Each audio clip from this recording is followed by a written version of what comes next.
Vous en pensez quoi, la quadrature du net de ce forum? Ce forum, pour nous, c'est une sorte déjà de show médiatique, une espèce de e-Sarko show. Ça nous dérange à plusieurs égards. D'abord, c'est une sorte de blanchisseuse politique pour Nicolas Sarkozy en France.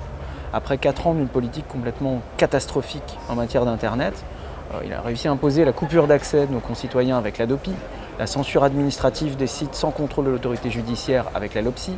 Ça fait 4 ans qu'on rabâche un Internet civilisé, qu'on instrumentalise les peurs, etc.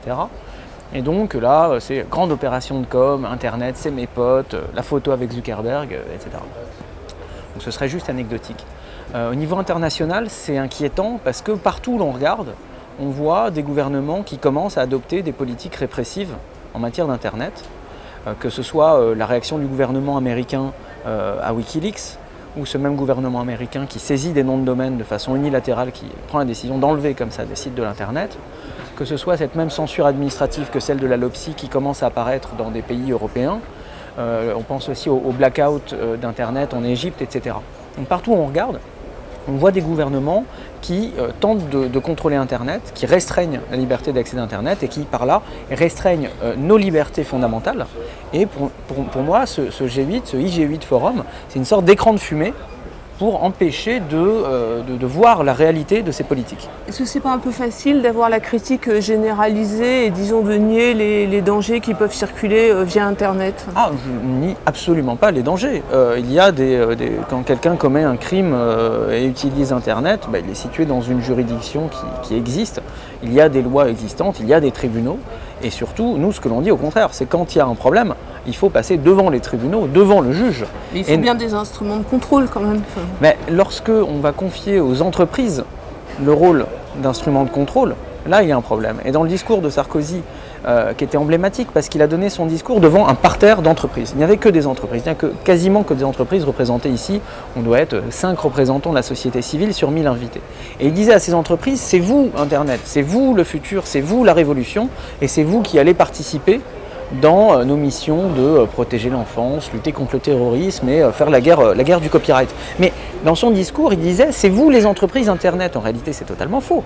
C'est nous, les citoyens, les utilisateurs Internet. On est 2 milliards à faire ensemble, collectivement, ce que l'on appelle Internet. C'est cet espace universel qui est réellement Internet. Et c'est les usages qui l'ont guidé. Et donc dire aujourd'hui, allez, on tourne la page, maintenant c'est les entreprises Internet.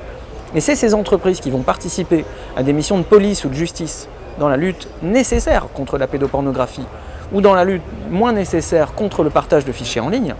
Quand on va substituer des missions de police ou de justice, les confier à des acteurs privés, pour nous, il y a quelque chose de tout à fait problématique. Donc vous demandez que ce soit confié au pouvoir public ? Alors on demande que toujours le droit à un procès équitable soit respecté et que ce soit un juge impartial qui juge les cas que ce soit de la contrefaçon ou de terrorisme ou de n'importe quoi, par exemple voilà, à la place d'Adopi. Mais aussi, ce qui est extrêmement dérangeant, c'est de voir ces mêmes entreprises qui payent pour être ici et pour avoir le droit de s'exprimer à la tribune. La vaste majorité des gens qui s'expriment dans les différentes tables rondes et ateliers sont des partenaires commerciaux qui ont payé pour être ici. Et on voit un nombre croissant de ces entreprises développer des modèles économiques basés sur la restriction de l'accès et donc sur la restriction de nos libertés fondamentales.